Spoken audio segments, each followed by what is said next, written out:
အ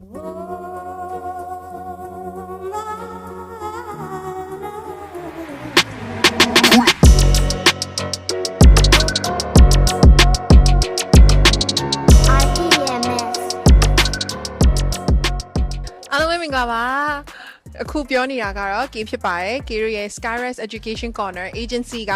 လက်ရှိမှာ UTCC The School of Management ကိုရောက်နေပါတယ်ဆိုတော့ K တို့ဒီနေ့မှာပေါ့နော်ကျောင်းနဲ့ပတ်သက်တဲ့အကြောင်းအရာလေးတွေကို random interview အနေနဲ့ UTCC ကျောင်းထဲမှာရှိနေတဲ့ကျောင်းသူကျောင်းသားလေးတွေကိုမေးသွားမှာဖြစ်ပါတယ်ဆိုတော့ဘယ်လိုအကြောင်းအရာတွေပြောပြီးတော့ဘယ်လို informations လေးတွေကိုသိရမလဲဆိုတာတူတူကြည့်ကြည့်လိုက်ကြအောင် Let's go Okay ညီမလေးတို့ရဲ့နာမည်နဲ့အရင်ဆုံးမေးကြလေးရင်မိတ်ဆက်ပေးပါညီမနာမည်ကတက်စုပါရှင်အခုတက်နေရတော့ accountancy ညီမနာမည်ကတုံးတိမ်မို့ပါညီမလည်း accountant ပါပဲဟုတ်အဲ့ဆိုရင် question မတူတဲ့ဟာတစ်ခုချင်းစီမေးရမယ်ပေါ့နော်ညီမလေးအနေနဲ့ဒီမှာတက်တဲ့အချိန်မှာဒီ subjects တွေသင်ရတယ်မလား accountancy အဲ့တော့အဲ့ထဲမှာဘယ်ဟာကိုစိတ်ဝင်စားဆုံးလဲဘာလို့လဲ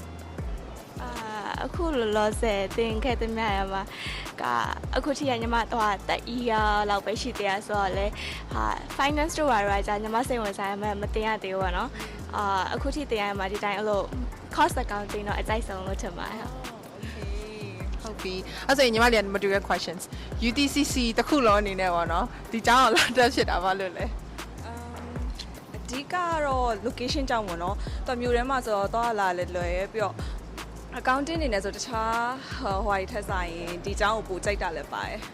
သူရဲ့တင်ကြားရေးစနစ်တွေပို့ကြိုက်လို့ဟုတ်မင်္ဂလာပါညီမနာမည်ကတော့ခါရိုဖြစ်ပါတယ်အခုလက်ရှိ UTC ISM မှာတက်ရ BB တက်ရတက်ရောက်နေဖြစ်ပါတယ်ရှိပါဆိုတော့ညီမလေးအနေနဲ့ပေါ့နော်ဘယ်လိုဖြစ်ပြီးတော့ဒီ UTCC ကိုရွေးချယ်ဖြစ်သွားတာလဲညီမဒီထိုင်းမှာကျောင်းစတက်မယ်ဆိုတော့ဒီ major business ကိုတေချာသွားတဲ့အချိန်မှာကျောင်းနေလိုက်ရှာကြည့်ပေါ့နော်အဲ့ချိန်မှာ UTC ကဒီထိုင်းကိုသိန်းများအတင်းနဲ့လည်းချိတ်ဆက်ထားဆိုတော့အဲ့တစ်ချက်ရှိရရဲ့မြို့တဲ့နီးတဲ့ချက်ရဲ့အဲ့အကြောင်းပေါ့နော် UTCC ကိုရွေးဖြစ်သွားဖြစ်ပါတယ်Okay ဆိုတော့ညီမလေးအနေနဲ့ third year student ဆိုတော့လေဒါပြီးရဆိုလို့ရှိရင်မကြခင်မှာ graduate ဖြစ်တော့မှာဆိုတော့ဒီ internship လုပ်ဖို့ရတော့ဘယ်လိုလုပ်ဖို့စဉ်းစားထားလဲပြီးတော့ job opportunities ကရောဘယ်လိုအပိုင်းကိုသွားချင်လဲလောလောဆယ်တော့ဒီမှာကအခုလောလောဆယ်တက်ရဆိုတော့လာမဲ့ဆမ်မာမှာတော့ internship စေမို့တော့စိတ်ကူးထားရပေါ့နော်ပြီးတော့4 year ကျောင်းပြီးသွားရင်လည်းဒီမှာအလုပ်အရင်ရှာကြည့်မယ်ပေါ့ပြီးတော့တခုရှိရကUTC မှာဆရာကြီးတော်တော်များများဟို business background ကလာကြရလို့များရပေါ့နော်ဟောကြ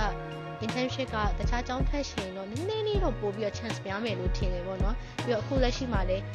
internship လုပ်နေတဲ့လူတွေလည်းရှိရဟိုရပြီးသားရဲ့လူတွေလည်းရှိရပေါ့နော်အဲ့တော့ကြလောလောဆယ်ဆမ်မာချိုင် internship လုပ်မယ်လို့စိတ်ကူးထားတယ်ပြီးကြရင်တော့ပြည်ချင်းဒီမှာအလုပ်ရှာကြည့်တော့မယ်ပေါ့လောဆယ်လို့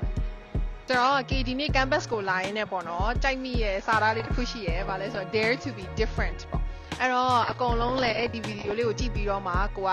different ဖြစ်ချင်တယ်ပြောင်းလဲချင်တယ် business နဲ့ပတ်သက်ပြီးတော့မှပုံမကောင်းမွန်တဲ့ education တွေကိုရချင်တယ်ဆိုလို့ရှိရင်တော့ business ဘိုင်းကို focus ထားပြီးတော့မှသင်ကြားပေးတဲ့ UTCC ကိုကီရိုအနေနဲ့ highly suggest လုပ်ချင်ပါတယ်ဆိုတော့ကီရိုတွေဒီနေ့ရှောက်ပတ်ကြည့်တဲ့အခြေအနေရပါတော့ UTCC မှာကျောင်းတက်တယ်ဆိုလို့ရှိရင်လောက education ဘိုင်းနဲ့မဟုတ်ဘဲနဲ့ activities တွေလည်းတော်တော်လေးများတာကိုတွေ့ရတယ်ပြီးတော့သူတို့ကျောင်းဘက်ကနေပြီးတော့မှ gaming center တွေ board games တွေစသဖြင့်ပေါ့နော်ကျောင်းသူကျောင်းသားတွေအတွက် leisure time ကိုအပြည့်အဝsupport ရအောင်ပေးထားတာလည်းတွေ့ရပါတယ်ဆိုတော့ဒီနေ့ကီရိုရဲ့ video လေးကိုကြည့်ပြီးတော့မှ UTCC ကျောင်းကိုစိတ်ဝင်စားတဲ့ကျောင်းတက်ဖို့ရအတွက် major တွေကိုသိစိတ်သိချင်တယ်မေးချင်တယ်ဆိုလို့ရှိရင်တော့အမြန်ဆုံးကီရိုရဲ့ CV မှာလာပြီးတော့ပြောလို့ရပါတယ်ဒီနေ့ video လေးကတော့ဒီလောက်ပါပဲဆိုတော့ bye bye see you next video